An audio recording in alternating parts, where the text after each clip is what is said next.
होइन आज त के हो बिहान बिहानै उठेर हेर्दा त ढुसे लागिरहेको थियो। बिहानै उठेर मुख धोको पानी त आइस जस्तो भइरहेको थियो। त्यसपछि चट्टसँग भित्र गएर चिया पनि तताएँ।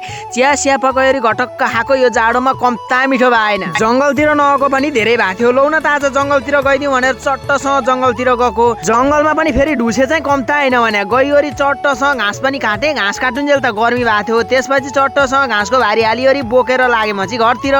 घरमा आइवरी चट्टसँग बाख्रालाई फेरि घाँस पनि झुन्डाइदिएँ। घरमा आउँदा त घाम लागिरहेको थियो भने त्यसपछि बाख्रालाई घाँस सास झुन्डाएर घरमा आएको मम्मीले चाहिँ चट्ट खाजामा मकै भुटिरहनु भएको रहेछ।